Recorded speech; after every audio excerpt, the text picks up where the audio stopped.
केला बेचने वाली चुड़ैल। एक बार की बात है, जादूपुर नाम के एक गांव में करतब दिखाती एक औरत एक रेड्डी के लिए गांव में आती है।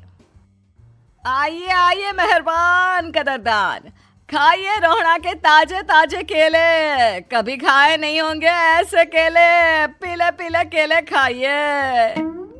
ये कहकर रोहड़ा हाथों में 4 केले लिए उन्हें सर्कल में जोर जोर से हवा में उछालती हुई करतब दिखाती है, जिसे देखकर आसपास के सारे बच्चे अपने अपने मम्मी पापा से उस औरत के पास जाने की जिद करने लग जाते हैं। पापा, ऐसा तो सर्कस में बॉल से होता है ना, ये आंटी तो केले से कर रही है। चलिए ना पापा, देखते हैं।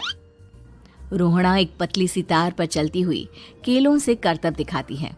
आते जाते सभी लोग बाहर रुककर उसके करतब देखते हैं और वाह वाही करते नहीं थकते। जैसे ही एक आदमी पास आकर उसे पैसे देने लग जाता है, तब वो कहती है, अरे नहीं नहीं साहब, मैं करतब तो बच्चों के मन को बहलाने के लिए करती हूँ। धंधा तो मेरा केले का है। पीछे देखो मेरी रिड्डी, जो भी मेरे केले खाएगा मेरी तरह चुस्त दुरुस्त और तंदुरुस्त हो जाएगा।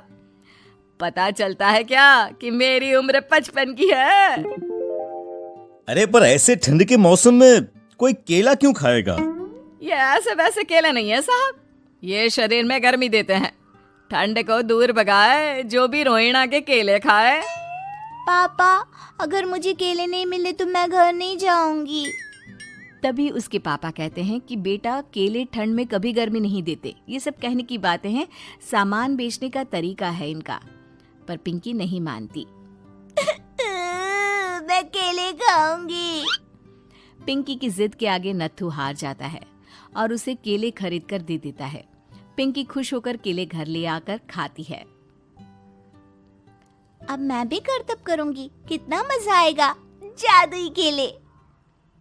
पिंकी पहला केला खत्म भी नहीं करती कि वो बेहोश हो जाती है।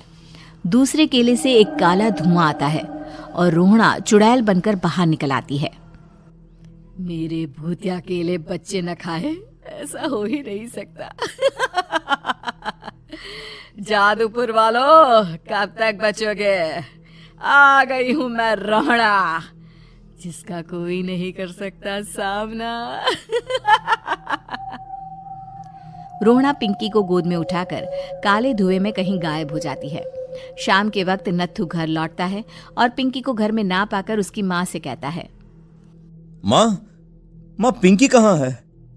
अरे बेटा, उसे तो तू सुबह करतब दिखाने ले गया था ना, फिर कहाँ वापस आए तुम दोनों?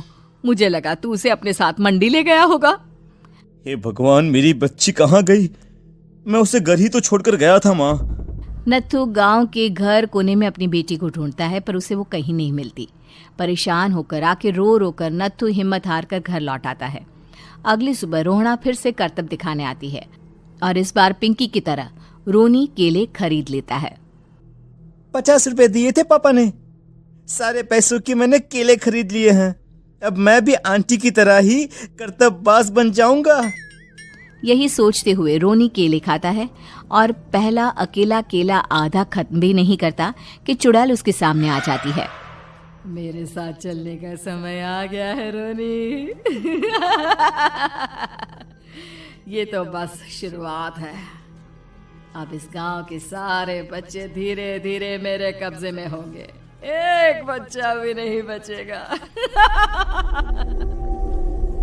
ये कहकर रोनी को गोद में लेकर काले धुएं में अदृश्य हो जाती है। इसके बाद हर रोज गांव में से कोई ना कोई बच्चा गायब होता, पर ऐसा क्यों हो रहा है किसी को भी समझ में नहीं आ पा रहा था।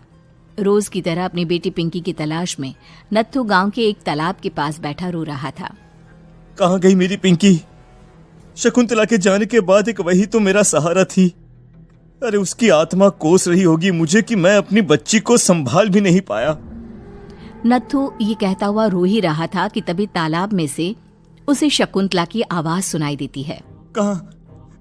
कहाँ थी तुम शकुंतला? हमारी बच्ची और सारे गायब हुए बच्चे रोहड़ा के कब्जे में हैं।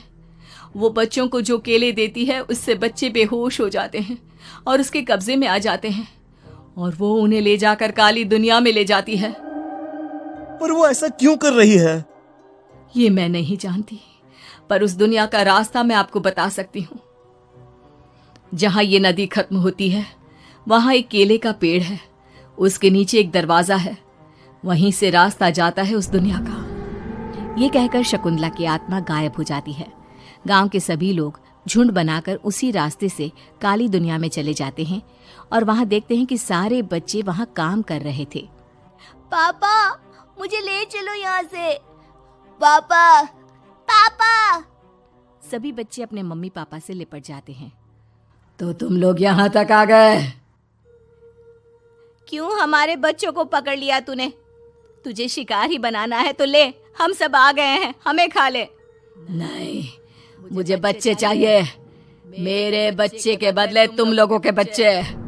क्या मतलब? मैं इसी गांव में रहने वाली एक औरत थी। केले की चोरी के इल्जाम में मेरे बेटे को गांव वालों ने इतना मारा कि वो मर गया। उसी दिन मैंने ठान लिया कि गांव वालों का भी वही हाल करूंगी। कुछ दिन बाद बेटे के चले जाने के दुख में मैं भी मर गई और मेरी भटकती आत्मा एक चुड़ैल बन गई। और फिर मैंने बदला लिया तुम सबके बच्चे छीनकर। बर्दाश्त नहीं कर पाए ना? सोचो मुझ पर क्या बीती होगी। हमें माफ कर दो रोना। पता नहीं ये किसकी गलती थी, पर हम सभी माफी मांगते हैं। हमारी खुशियां लौटा दो, तुम भी तो एक माँ हो। गांव वालों की बात सुनकर रोना का मन पिघल जाता है और वो बच्चों को छोड़ देती है। उसके बाद काली दुनिया बच्चों के लिए जादुई दुनिया बन जाती है। अब कोई भी कभी भी